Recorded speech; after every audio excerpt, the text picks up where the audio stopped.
Welcome to the Fat Dad Fishing Show podcast, the podcast aimed at helping saltwater fishermen catch more fish in less time and have a better on-the-water experience. My name is Rich. I'm the host of the show, and in this episode, I'm joined by regular co-hosts Ed, the owner of Captain Hank's Tackle, and John, the owner of Creeley Custom Rods, as we discuss more about the changing conditions for targeting summer flounder. We'll talk depths, baits, spots, the impact of heavy rains, and the salinity on our approach to targeting fluke, and this is going to be a great one, so kick back, relax, and take it all in.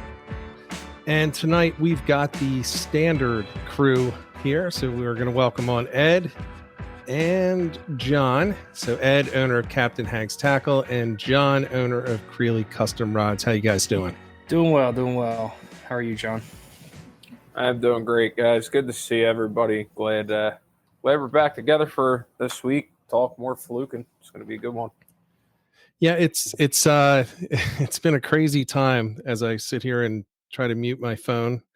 I've been going crazy trying to get everything ready for this tonight. I have missed doing this. We took the 1 week off, and that was mainly because there was just way too much going on with all of us. And then I also went on vacation to the Outer Banks last week, so I was out of town anyway. So I just couldn't do the podcast, couldn't do the live stream. But man, I'm looking forward to getting back doing this tonight. And then next week we have M&K Outdoors on. So Mike and Kaylee will be on. I'm looking forward to that one. So pretty happy to be back in the swing of things and talk a little bit about fishing, even though I was not really doing a ton of fishing over the past week. So Ed, I assume you were with me and you didn't get out often either. Yeah, no, it was pretty quiet. I think the last time I fished was actually that day you and I went out with Mike. Between weather and work and getting back into swing of things, it's been quiet. Yeah, that was an interesting day. We'll talk about that in a minute. John, you've been out though. How have you been doing? Just Friday, and Friday was finally successful.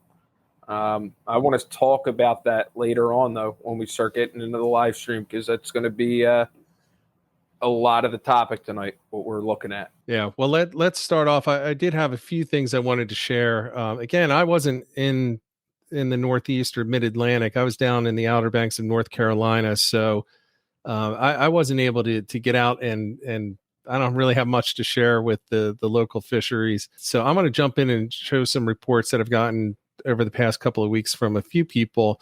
Before I do that, I want to say hi to the guys that are jumping in the chat, James and Bill, Participation Trophy, KBB, and Crabbing and Fishing. Good to see you guys here. And I want to bring up and add here to the stream from our buddy Chris Matusin. Is his name cut off on that? Yeah, a little bit, but that's all right. We get well, Chris Matusin. Yeah, so the Sodbank Stalker has been out. He has not been out fishing as much as he normally does. But you see that junky rod sitting there on the sod bank, this little twig that he started using this season, and he's starting to put some decent fish on there. John, what do you think about that rod in your professional opinion? He loves it. I think for what he's using it for, it's ideally what he wanted. So he's very happy with it, and I have a few people now asking, now that they're seeing fish being caught on it, hey, I need that rod. Yeah, it's so for those that are unaware, it is a Creeley Custom, and what is it? The Sod Pig. The Sod Pig Special is what we call it. The Sod Pig Special. It's a North Forks composite, 7.6 flipping. It's ideally what you want, to get in on a bigger bass in the back. It's perfect. Very nice. Very nice. So he's apparently very happy with that rod. And, if you ever follow Chris on social media at all, he's always got nice fish that are coming in, whether it's striped bass up here in the Mid-Atlantic, or if he's heading to the Dominican Republic and catching those world-class tarpon. He's always on the big fish, and it was a challenge. I know you were stressed about getting that rod together for him the right way, but by all accounts from him, it's a winner. So good job on that. So those were the ones from Chris. And we had a couple of others. This is from Chris Hanna. So Sheep's Head.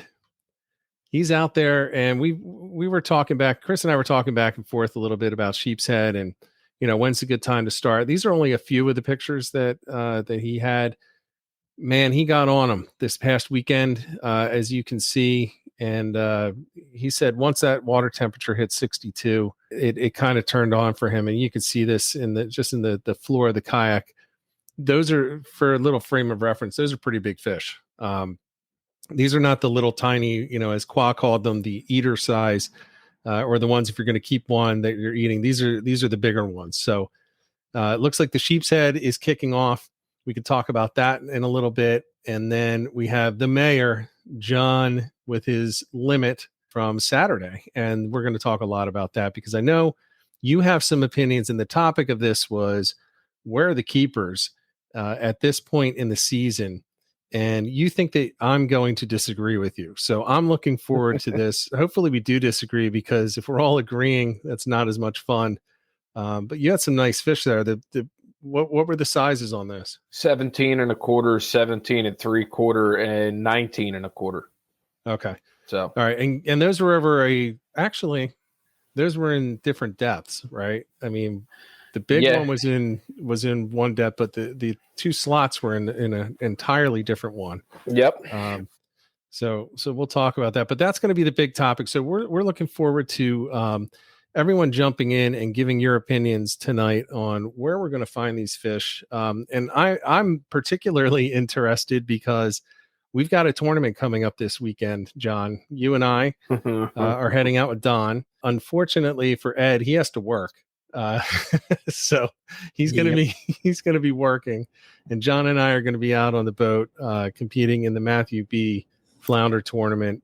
And it's out of Tight Lines this year, right? That's where it's going to be based out of. It runs from Absecon Inlet all the way down to Cape May is the grounds you can fish.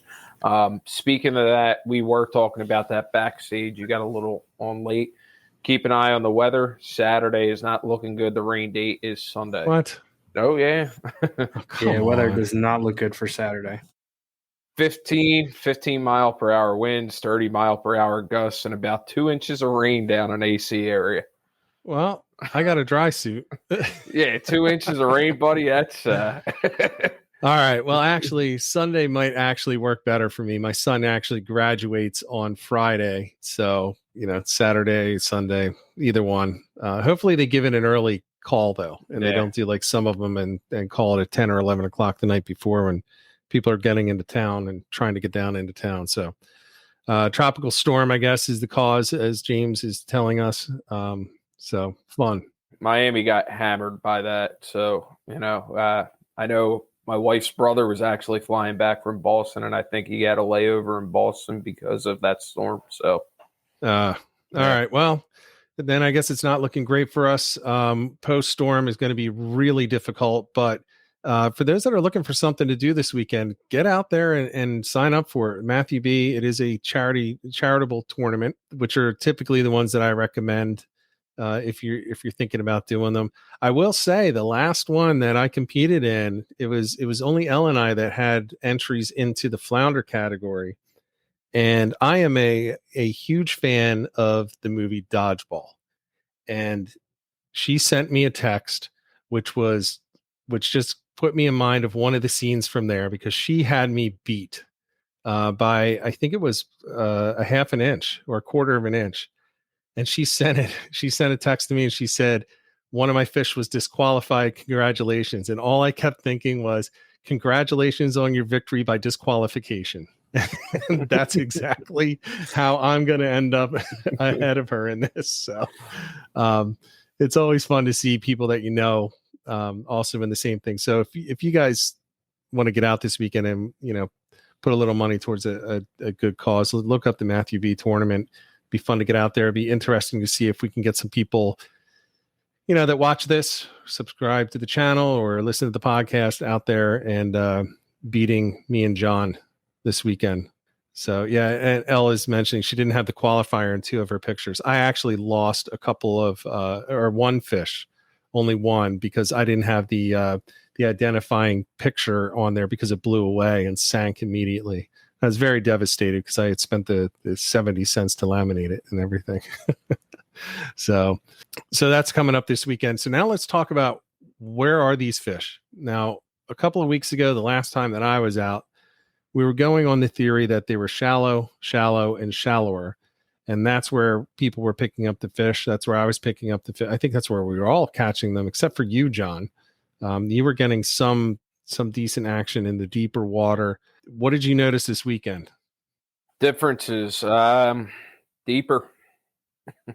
A lot deeper. Let's see. The 17 3/4 was pulled at 25 feet. That 19 1/4 was pulled at probably 35, 40 feet.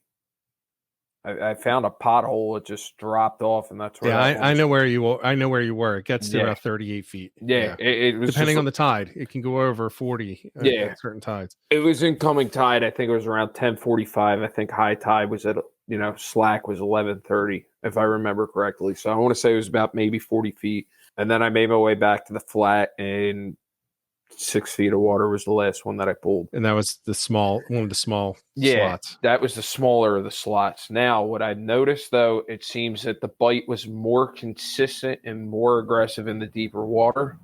I had a lot more shorts in the shallow, though. A lot more shorts. Okay. Yes. Ed, your last trip out, I was with you. What did you notice as far as the depths? A whole lot of nothing. No matter where. It was a rough day. Shallow, deep, it didn't matter. We weren't getting nothing. I mean, we were catching fish. We just weren't getting the right size fish, except for Mike Warner. Of course, people have seen him on this before, heard him on the podcast. The guy that I describe as just a fishy dude. He caught his limit and was out of there in like 2 hours. Ed and I were just staring at each other. Now, we only had about 3 hours to fish total. And Ed and I were just pulling short after short after short. I think the closest I got was this. I mean, I got pretty close, 16 3/4. But we were fishing shallow, though. We were fishing anywhere from 8 feet down to 15, I think was probably about the deepest. I think 20, but yeah, it was just one little spot. Was it 20?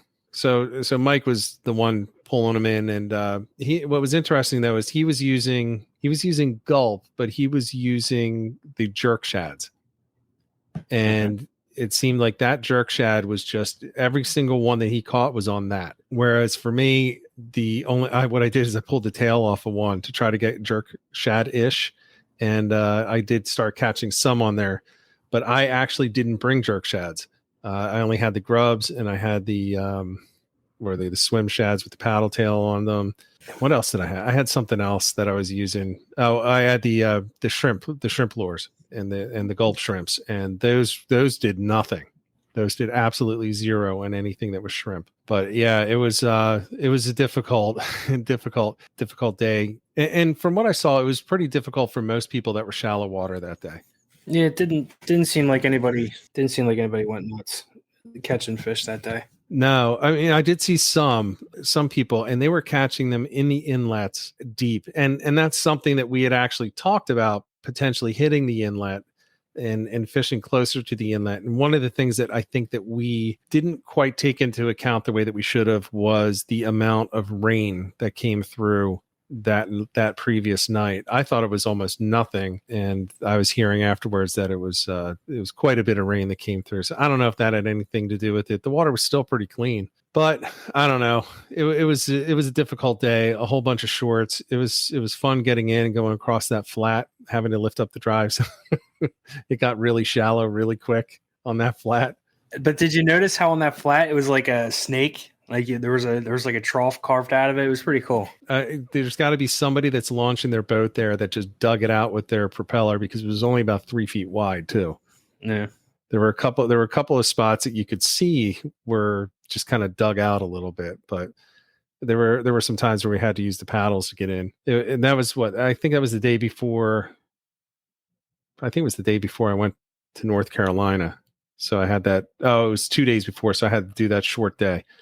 Yeah, but it was difficult, very difficult. That was also the day that woman drowned. We were near Atlantic City, and we were watching that helicopter the whole time. And It hovered there for people that don't know. It looks like the boat sank or capsized, and one of the passengers was lost. And I don't think she had a PFD on or anything, because that helicopter, it just came flying out, and it hovered for what, 45 minutes to an hour, just in one spot. And whenever you see the Coast Guard doing that, it's never good. Yeah, I ended up reading a like a firsthand account of somebody that was there, and he said the boat was taking on water, and the captain or whatever gunned the throttle, and then the boat rolled. So, and I think the lady got stuck in the forward cabin. Oh, so she was that's why it took so long. She was stuck inside. It did have a cabin. Yeah, it was like a little cabin, cuddy cabin. It's disappointing. What are you going to say? And I was afraid that she tried to jump off and swim during a spring tide, which is never a good idea when you're that close to an inlet and there's more narrow channels, because unless you're a really good swimmer, it can pull you at 3, 4, 5 miles per hour, which is impossible actually for a human to swim against. You have to figure out how to swim with it, which an experienced swimmer would be okay. They would know, go across, or, don't fight directly into it. But I think most people on these boats nowadays don't really understand anything about water safety if they actually hit the water. No. So a couple of things, John. So let's talk about what you were using. So we talked about, Mike was catching on the jerk shad, and I think it was actually a pink shine jerk shad that he was catching his on. He had a ton of success. There was a guy fishing in a boat near us. He had some success. Actually, he and Mike, it was a really narrow area. He and Mike kind of had the one area that seemed to really be producing, kind of locked down. So Ed and I were kind of sitting back, because you couldn't crowd multiple kayaks in there with this boat. He was using an orange grub, and he seemed to be dealing pretty good. John, what have you been using that's been working? Let's go back to last weekend, because we didn't do a live stream last weekend. Me and Tad went out, and it was 15 to 25 feet of water. A lot of boats. We heard the radio. They were not catching anything. Me and him found a trough, just started hitting a bunch of shorts. Tad made a rookie mistake, and that's, he's learning. So he had the drag too tight, and the rod that you use, Rich, is the same rod he had. I've never seen it bent over like that, and it was a fluke. So he lost a nice one. I lost a nice one, and I think that day I got a 19 3/4. It was close to 20 inches, somewhere around there. Yeah. And that was 15 to 25 feet. That day I was using Pink Shine and Glow, and I can't remember exactly which one it hit. I think I had the Glow on the teaser, the Pink Shine on the bucktail, with a Glow bucktail. Gotcha. Water was a little dirty. We had a south wind that day. So south winds ruin everything. Hey, but you know what? I told him, I'm like, even with the south wind, be happy what we did today. Because for me and him, I think we put like 30 or 40 fish together within a 5-hour period before that wind really started cranking. So for a south wind, I'll take it. Fast forward to this week. That was a west wind. Weather was wrong again. The wind turned to east at around 12 o'clock. Thankfully, I was done by then. And it rained a little bit too. I caught all my stuff on the mackerel grub with a white bucktail, or the sardine grub, and the 3-inch natural shrimp by Berkeley. Okay. Again, I'm a firm believer in match the hatch. You look at what's these fluke are eating right now. They're eating grass shrimp. They're spitting up juvenile blue claws like crazy. And then the one I had spit up a hermit. So match a hatch. That's the best I could say. Actually, Ella had mentioned earlier in the chat that she hasn't seen any shrimp coming out anymore from the bellies of the fluke. I had it all over my pants on Friday. Yeah. So, well, you're also fishing more south than she is typically. So maybe it's just a little bit of a local thing there. I've seen some pictures of some really large mantis shrimp getting pulled out, like up to 8-inch mantis shrimp getting pulled out of the bellies. And I'll tell you, I've been trying to get some mantis shrimp gulp, and I cannot find it. I even sell it, and I can't. It's out of stock. I can't get it. So I was going to give that a go. But what about the killies? I mean, I was having my most success on killies, and And have you been doing that? So yeah, but that ended up with a broken rod. So before you talk about that, I'll say this. And I'll put up a video. I'm not going to do a full video of the trip, but I'll put up a clip at some point of the bluefish that I caught. Had it right up to the boat, but I had no way to actually boat the thing without pulling a 3-foot bluefish into my lap on that flounder rod, and it was all good. And I didn't have the Runkle on. I had the Accurist S3 on there with that rod, and it handled it really well. But you had some cheap blank on that you used for your rod, right? Bullshit. I started out at 8:00 in the morning. I think I was halfway through the incoming tide, and I went up to a side bank where I know I get a few bites. Nothing was happening, so I short drifted it a few more times. I'm like, all right, well, it's time to use live bait. And I am one of those guys that hates using live bait, but lately killies have been working. So I throw that on the teaser, lay it down. Now, mind you, I got 20-pound fluoro on. I feel razor sharp bites. I ignore it. I don't want anything to do with it. I knew exactly what it was. Comes back again. I'm like, screw it. Let's have some fun. Set the hook, and then all of a sudden, I'm like, oh, this could be a personal best bluefish. My personal best is 13 pounds. So about 5 minutes into the fight, I'm running, chasing, backing down, whatever I can do. I'm using a Century Weapon Junior, which, if any of you guys know, Century makes some of the best rods out there. Yep, absolutely. I get this bluefish up to the boat. Had it been 40 inches long, probably 18 pounds. I reach for the net, decides to do a tarpon move, comes out of the water, dives directly underneath the kayak and goes underneath and starts running again just to snap the tip of the rod. I don't care what rod you're using. Doesn't matter brand, make, model. Don't care. Unless you're using a parabolic rod, it's not going to handle what just happened. And I don't think any other rod through that fight would have lasted as long as it did. Well, maybe not a small inshore fluke rod. No. I mean, if we're talking like a Seeker, trolling rod, yeah, sure, it would have been fine. But we're talking an inshore rod that these guys were catching 40-pound bass on them. But again, it's the way that bluefish ran and just the way it reacted. It's not gonna last. So you hooked that on a killie. Yes. It's not a minnow, a killie. Yes. And I want to see if it was the same spot where I hooked mine. So you had that bridge, and when you start heading back, that first creek. Exactly. Right, same exact spot. Okay, it was right where it dropped down from 18 or from 12 down to 25. Yep. That's exactly where I hooked mine. Yeah. Okay. Did you see another Captain Hank's bucktail in its face? No, I did not see anything, but this thing was massive. Yeah, exactly the same exact spot, and I expected that to happen.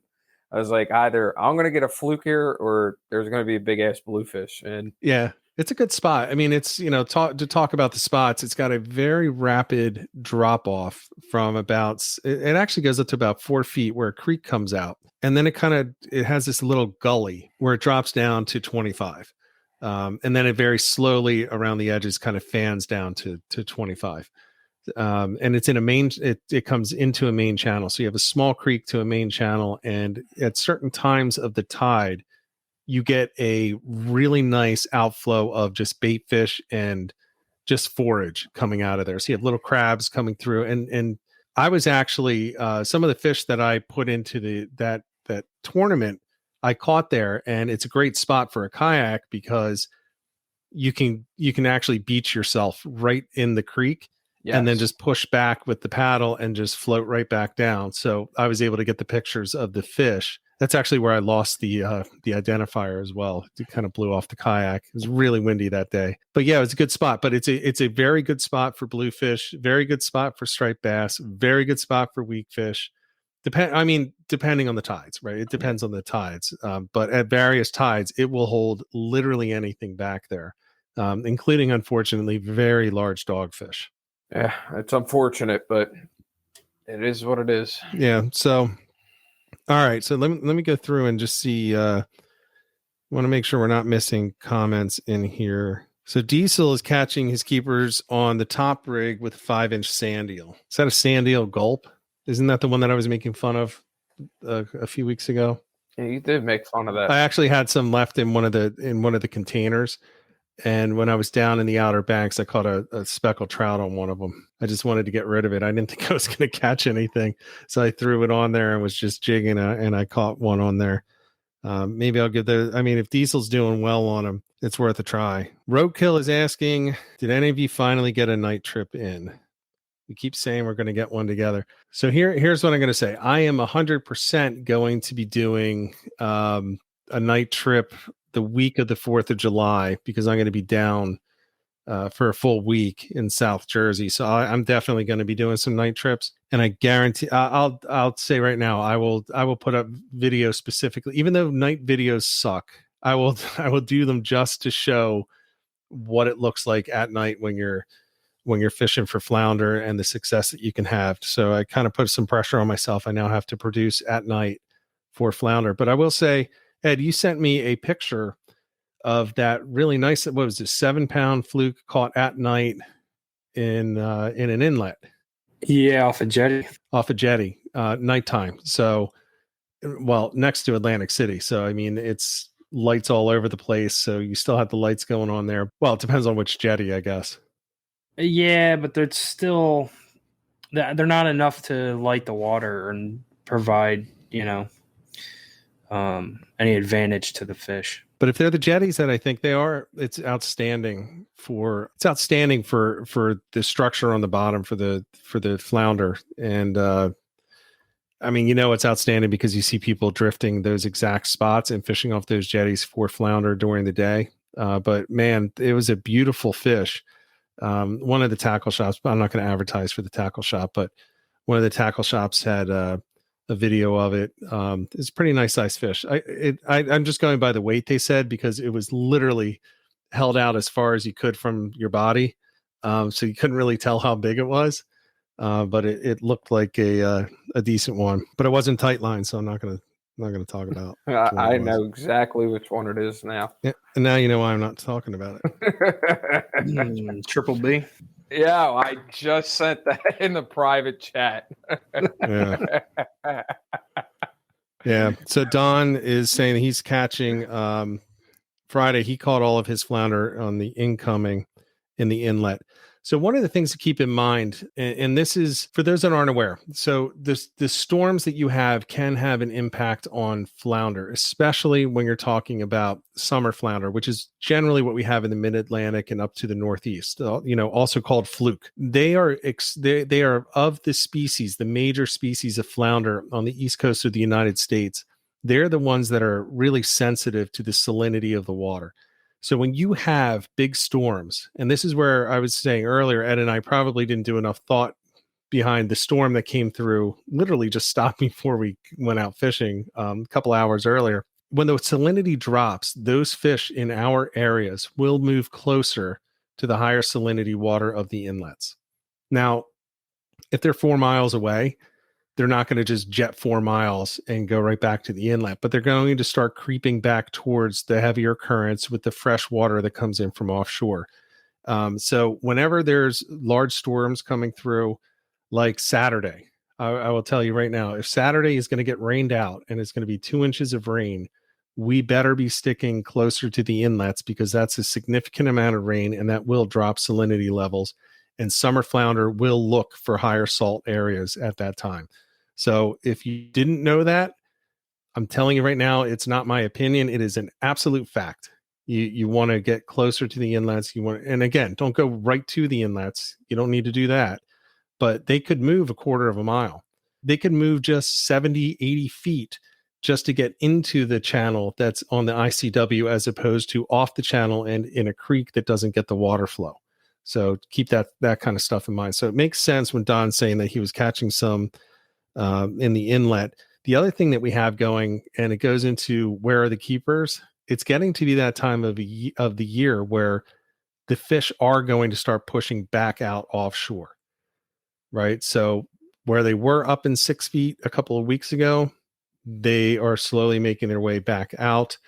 and they're going to be in the inlets and they're going to be heading offshore. And that's where you get the offshore bite picking up in the wrecks. And that's where we had the big debate between people that fish from boats offshore and the backwater fishermen when it came to how long is the season going to be and when does it start, because the backwater people want it early and the guys with the boats that are fishing offshore want it late. So it's another thing to bring up. Ed, what's your thought? If you were going with us on Saturday, what are you thinking about where these keepers are going to be for flounder? Well, if I was going Saturday, I'd probably cancel because it doesn't look like it's going to be a fun day to fish in the rain. But on a perfect day, I'd be fishing. I'd be looking a little deeper. I think the water's starting to warm up enough that they're going to be a little deeper, but it's still early. It's still really early. I don't really start producing fish till mid to late June, like bigger fish. So I don't know. This year's just weird. John, share with everyone your plan. You've got this all mapped out. Well, it's now backfired. No, I think it's still actually the same plan. I just don't think where I want to go to my secret spot, I don't want to go there now. If we're fishing Sunday, I think the other channels that me and Don have talked about and looked at, 30, 40, I think even one of the drop-offs was 50 feet, close to the inlet. That's where I want to be. And that's where I'm going to be fishing, because if we're going to get 2 inches of rain, like you said, they're going to be looking for a higher salinity. That means that, you might have a little more salt on the bottom too. That's where they're going to hang out. That's where I want to fish.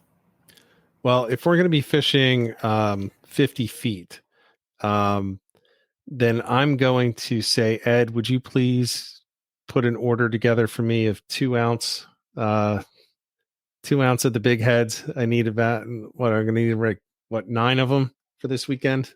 Big heads don't come that big. Okay, then I'll take the fluke tail. Me and Rich both, and I will need that on Friday. I will swing by and pick them up. Yeah, there you go, Ed. You just made a sale. 2 sales. On top of all the other ones that I have to do. Yeah. Well, come on, man. Pro staff, dude. Rush order. We need it. Yeah, right. That means we go last. Yeah, pro staff are usually the ones that get shuffled for everyone else. Yeah. We got a tournament, man. We got to advertise. Yeah. Well, we'll advertise in your secret spot. We'll let see, you should never say you're going to your secret spot. Nobody knows my secret spot except you. Yeah, but if they recognize you on the water, they will know your secret spot. Nobody goes back there. Okay. I had a guy recognize me down at OBX last year, so you never know who's going to recognize you. If your secret spot's where I think it is, everybody knows where that spot is. Everybody does know where it is, but they just don't know how to fish it. That's the problem. All right. All right. We'll see. We'll see you on Friday or on Sunday. I guess it's going to end up being. We're not going there. Look, and someone finally agrees with me. So Don's who we're fishing with this weekend. He's going to agree with you no matter what, so you can stir John up before he has him on the boat for the whole day. I catch the biggest fluke of the year in the hottest time of the summer. And it goes to, I think I've talked about this before. There's certain times where it just gets more predictable, like the outgoing.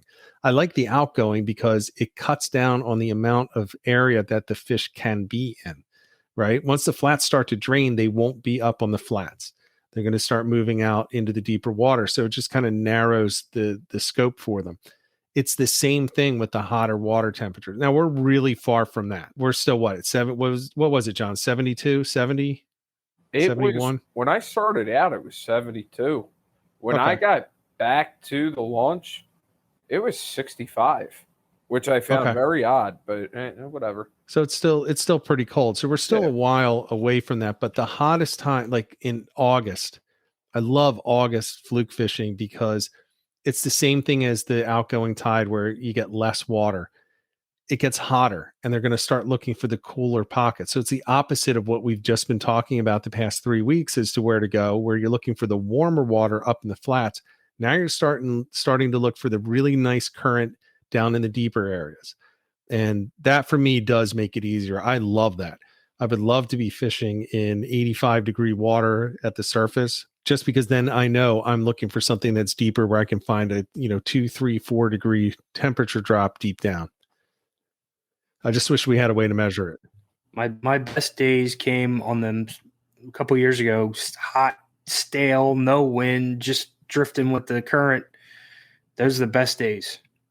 Yeah, I absolutely agree. I absolutely agree with that. And I don't know. You hear like there are a couple things. Like you will catch really big fish in early May. You just will. I've already caught a nice one, and I've only been out 4 times, a 24-inch. But I don't know, man. Maybe I just fish more in August, which is also possible, and I just haven't thought about it closely enough. But I've caught a lot of 22, 24, 25, 26 inchers in the back in the hottest days of the summer. And it's always on that deep drop off. And that's where I'm talking anything from 20 down to 50 feet in the backwaters, which typically means closer to the inlets, definitely closer to the inlets, at least in the areas that I fish, because the inlets will be 50 feet.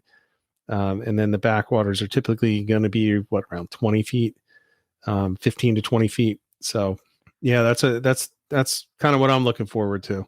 Unfortunately, these tournaments are ahead of that really hot weather, though. I think the Duke of Fluke is mid-July, so we should have a little bit of warmer water, so that'll be a little bit to our advantage. And where's that out of again? That's down in Cape May.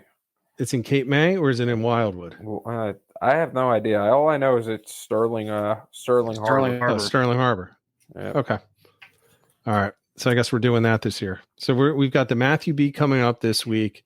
And then what is it, the 25th or something around there? Grassy Sound. So we'll be doing that one. And then we got the Duke of Fluke. That's like truly mid-July. Mid-July, yes. It is July 15th or 16th. Okay. Then I can't do the next week. But man, I wish they were doing them in August. I would love that. I would love it. But we gotta start thinking about sheep's head. And we got to start thinking about alternate species as well and getting out onto those, because all you have to do is look at those pictures that came in from Chris. They're already there. His whole name is actually on there. I don't know why it didn't show up. We'll have to head out for them. And it looks to me, though, from everything that I've heard and everything that I've seen from people that have emailed, it's on now. So if you want to start looking for sheep's head, it is not only that they're there, it's a consistent bite. It's a consistent bite. And I'm talking sod banks is what I'm hearing the most, where people are getting them the most. And then bridges are after that. I think we need to get out with Diesel. If he's fishing that tournament himself, I'm assuming he's going to be in his boat. I just need some spots for us in the kayak, because Wildwood sucks. I hate fishing. No, it doesn't. I hate fishing down there for fluke.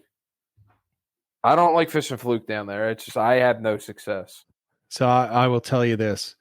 If Diesel chooses to share with you, he will tell you literally the exact spot where he catches, consistently multiple 22 plus in a trip. He's told me I have not fished there. I told him I will not fish that spot without him. And we haven't gotten on the water together, but it's actually a pretty surprising. When you look at the contours in the bottom, it's not surprising. But when you look just on a map as to where it is, you'd be like, there's no way. There's no way that this is holding a ton of big fish, because I'm not even going to give any other information, but you would just not, it's not intuitive that that's where they would be. I think it's the same exact spot. As soon as I look on it at Navionics, it's like, this just looks like a blob of water. How would it even be possible? But then you look at all the contour and you're like, yeah, that something can happen there. It's not that spot. Okay. I will tell you. It's not. I think I know the one you're talking about. That is a good spot, but his is ridiculous. And right. Yeah, so we'll have to get out there with him. James is asking if we're going to do the first annual Fat Dad Fluke tournament. I think he's volunteering to run it. Yeah, James is. And we're doing it in August. Just can't be August 7th. I have a wedding. Yeah, well, we'll have to figure out prizes. Maybe we'll do just a fun one for everybody that watches this, and bragging rights plus a little bit of something else. We'll throw something else in. Third place is a Barbie rod. A Barbie rod. We'll have to make like some like outrageous trophy or something, and that just gets passed around. That's a good idea. We'll do something like that. John can do a custom on a Barbie blank. I got to find something cheap. Yeah, that's what I'm saying. Just a custom rod on a Barbie blank. That would be awesome. I'll just do marbling on a Barbie blank. We should just make it totally like outrageous. Like I can give a bunch of like the seconds jigs that I wouldn't sell to anybody. Stupid like trophy, grapes, a Barbie rod, grapes hanging off them. Yeah, a dirty sock. Participation trophy has a good idea. How about if we just give out participation trophies? I like it. I'd be down with that. But we could do some real. We could probably do some real stuff. Yeah, you know, we can do the course. We can do. I'm sure we can get some other stuff together. So we'll see. Let's talk about that for a minute, Rich. Since you brought that up, the course. It's not trying to sell anything, but you look at last year with me and fluking, I did all right. I go and watch the course. Yeah, there was a lot of things I knew, but there was a couple things like, yeah, that makes a lot of sense. I watch it from time and time again to go just refresher. And that's why I think this year I've been doing a lot better with fishing. And you've said it yourself. It's you go and watch the course before you head out sometimes just to, hey, let me refresh my head here. There's a lot of good information in there. So if some people on here watching right now are struggling, I do suggest look at this course. It might benefit you. Yeah, I mean, I put hundreds of hours into it. And well, thank you. I'm glad it is helping. I have gotten some really good feedback on it. I literally watch my own course. Because just because you know something doesn't mean it's at the top of your mind, so there are days where I'll be like, okay, I'm going to target this type of area. And I'll look at it just to kind of get it into my head and get into the zone. Like docks is a big one. If I'm going to fish docks, I will watch that before I fish docks because I don't do it all that often. I just don't. And, it helps me get like in the mindset of what to look for when I'm on the water. And, when Navionics doesn't quite work as well as, it's not reading the correct depth and you have to kind of adjust on the fly. It helps you kind of keep it in your mind exactly what to focus on. By the way, with Navionics, again, I'm going to say I love Navionics. I think everybody should use it without hesitation. Spend the money to get it. And you can get the one just on your phone. If you have a fish finder, just pay for the thing. It's like $120, $130. And then you get the updates every year. You got to pay for it every year or two. But I was down in the Outer Banks and I was in an area that was 20 feet deep and I was reading 1 foot on Navionics. And here's the thing. I knew it was 20 feet because it's been 20 feet for the past 3 years when I've gone through that area in the kayak, and Navionics still goes back and shows it as 1 foot deep. There are signs along the road that says severe drop off in 75 feet from shore. Don't walk out. And, so you get that kind of crap with Navionics, but for the most part, it's pretty darn good. And it really gives you a good sense of what you can find in certain areas. And if it's off, it's usually not the difference between 1 foot and 20 feet. It's the difference between, 15 or 20 yards away from the hole. The hole used to be here and it went down to 30 feet. Well, now the hole is 15 or 20 yards off to the side and it goes down to 18 feet. So there are changes, but it's something that I think people should look at. Definitely invest in it. I know it sucks to always go out and spend money on stuff, but that's a game changer. If you can plan ahead or if you can make decisions on the fly, you're not getting something in the area that you picked. Instead of just going and looking for other boats, you can look on the Navionics charts and say, you know what, here's a pretty good ledge, or here's a little buckle on the bottom where we should get some nice current pushing some bait fish into this area. Then you can go in and target that. So I would recommend looking at that. And of course, I do think the course is good. But I have the app on my phone and that thing updates all the time. It's like $15 a year. Yeah, I can't see my phone on the water. It doesn't work. Mainly because I have it in the waterproof sleeve. Yeah. and I can't use it at all. The worst is when you try to bring up Google Maps or something on my phone. I just can't. It just doesn't work. I will tell you this. I dropped the iPhone in the water, in about 4 feet of water. I was able to get it back, and hey, it still works with no case, no sleeve, no nothing. The new ones mine's are waterproof. I was gonna say the new ones are waterproof. Yeah, my Android is. I'm trying to convince him to get off the Android. So my Android is waterproof. However, I don't have a case that or a tether that I trust with it, and I do trust those waterproof cases.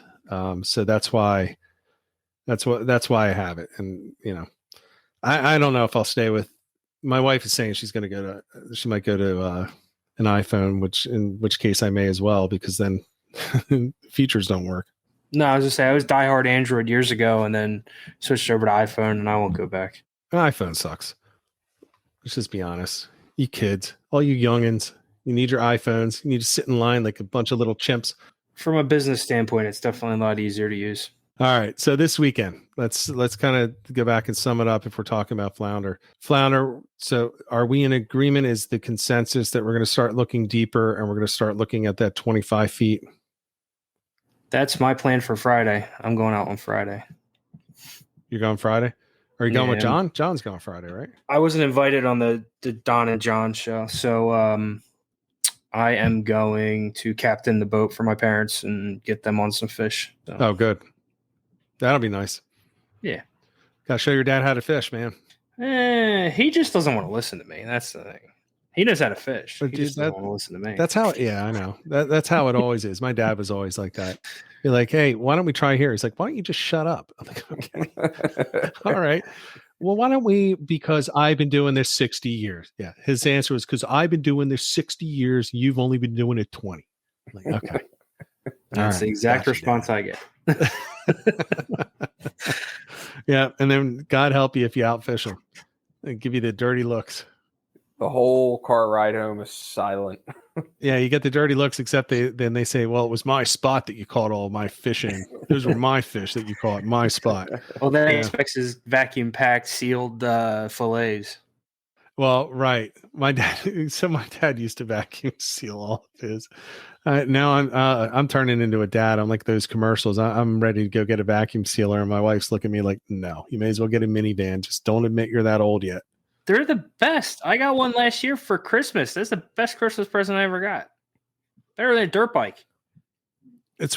No, it's not. No. It's not better than a dirt bike, but it's one thing to get it as a gift, and it's another thing to buy it for yourself. I was fully prepared to go buy one. I just so happened to get one for a Christmas gift. My wife got it for Christmas a couple of years ago. It's the greatest thing we could ever ask for. I like it. I guess I don't catch enough fish to really need it. It does not beat a YZ 125 though. Just saying. At this age, no. It does, because if you get on one of them, you're getting hurt. That's fun. Come on, dude. So James, he's saying, "Come on, Ed." Ed has had his fill of motorcycles in his life. I think I've had a lot of motorcycles, a lot of race cars, a lot of crazies. Fishing's good. Yeah, a lot of injury. Yeah, fishing's a little bit more relaxing. All right, so 25 feet of water. John, are you still sticking with the incoming, or are you outgoing, or indifferent at this point? We don't have a choice. It's outgoing. Well, for this weekend. Right now, I'm still a little partial to the incoming. Okay. Fresh water flow coming in, and that seems to have been the ticket for me. So I want to stick with that until maybe a couple more weeks, and then that's when I'm going to start trying to plan around an outgoing. Okay. I'm going to say I'm going to go incoming for the period of time coming up because of all the rain. So getting that salt water infusion back into the backwaters. Again, this is just backwaters. If you're offshore, the salinity isn't going to change because of 2 inches of water and 90 feet. So you don't really have to worry about that kind of stuff. But the backwaters, yeah, keep that in mind. So, all right. So incoming, Ed, do you care incoming, outgoing? Well, I'm fishing Friday, so it doesn't much matter. I don't think we're getting any rain between. We might get some Wednesday, but we'll have a couple tide cycles, so I'm not worried about it. Yeah. But I think it's gonna be a weird tide, so I think I'm gonna get to fish both. So we'll see. I always preferred incoming, so we'll see what happens. All right. I'm the counter one. I still prefer outgoing, but I think it's going to be an incoming tide weekend for the area. So I'd like to touch on KB's. He said his prop shaft and floating nut fell out of the pedal unit. How old's the boat? I mean, those drives have a 5-year warranty. well, okay. So the big water last week, the shaft, prop, and floating nut fell off the pedal unit. Old Town's response is they don't sell that part and have to buy a new pedal drive. Any thoughts? Yeah, but how old is the boat?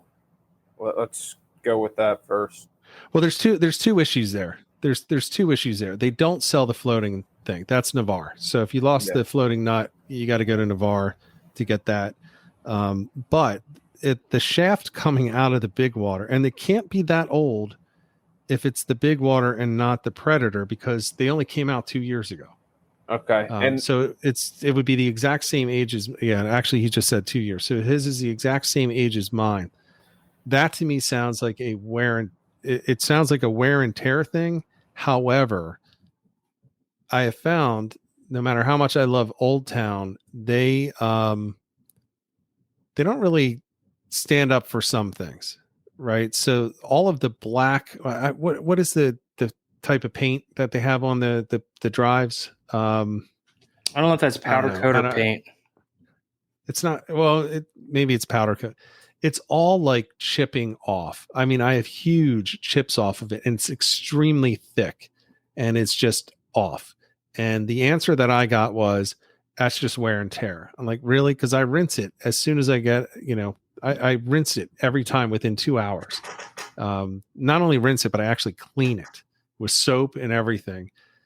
So maybe they're saying that it's wear and tear that caused that shaft to come off. But the worst thing that I could have seen is you're the secondhand owner, and that does void the warranty on the drive. Actually, I think it voids the warranty on the hull as well. Yeah. So me and you had this discussion, Rich. If he bought it from an authorized Old Town dealer and he was the secondhand owner, it would be like buying a certified pre-owned car. Yeah. If not, then it's unfortunately that is going to be the problem. Now I'm assuming you lost those pieces, KB, is what it sounds like.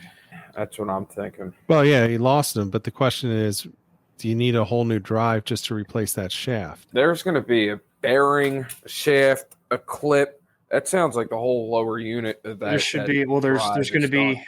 I think if I've seen videos of them taken apart. I think there's a pinion gear that drives it. There's a couple different pieces in there, so you may be able to take it apart. Try Nick at Navarre. I know he services them. He might have some used parts laying around. Brand new, it's going to cost you $900 to get a new drive. They're up to $1,100 now, I believe. 11. Yeah. Okay. I get it fixed. If I lose mine, I'm not getting another one anytime soon. I just can't drop $1,100. So I can't imagine, KB, the stress that you have now because of that. It's like the stress that I had when I had an outboard on my boat, and it was like, and you just hear that one sound, and you're like, shit, it's going south. I got to get it in for servicing. And 6 weeks later, yeah. But okay. So the pinion bolt fell out. You should be able to replace all that stuff. I'm guessing that would be less than $50 to get all those parts. And if you have anybody that knows anything about it, or actually, I've seen the videos on YouTube on taking the drive apart. It's already not in warranty, so you don't have to worry about voiding anything. Take it apart and put it back together. You should be okay. But I'm guessing it had something to do with salt water. And the problem, he lost the parts, so the problem is going to be finding replacements. But I think there's got to be people taking these things apart and selling pieces out of them now. It's got to be.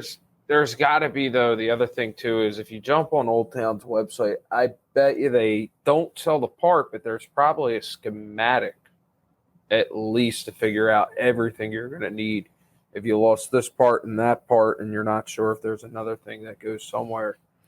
So my one suggestion is this. If they're not going to sell the exact parts from Old Town, go on Facebook, the Old Town Sportsman Owners Group, and just post in there that you need the specific parts.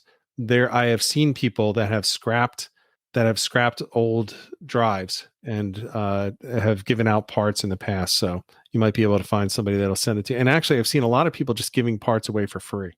So give it a go. Try the owners groups. The Old Town Sportsman Owners Group on Facebook is what you're going to want. Otherwise, you're going to get an old Predator gear that won't necessarily work.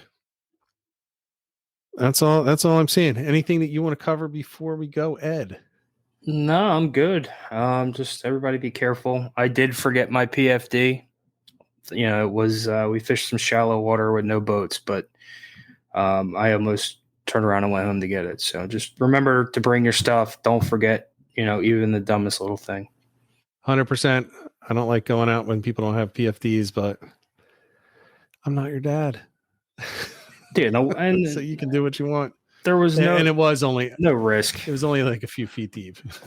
It could have walked. It could have walked across the flat. Yeah, you could have walked home from there. John, you have anything you want to hit? No. I think we're good to go.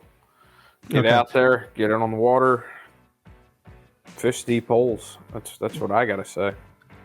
So there you have it. Hopefully you've gained some new insight into targeting fluke, and you can put some of the information we covered into practice so you can land more fish. Now, before I go, if you're not already following or subscribed to this podcast, that would be greatly appreciated. And of course, a positive review on any of the platforms that you listen to this podcast on would also be greatly appreciated and will help us to grow the podcast and draw more guests in the future. So until next week, until next episode, get out there, get on the water, and get some tight lines.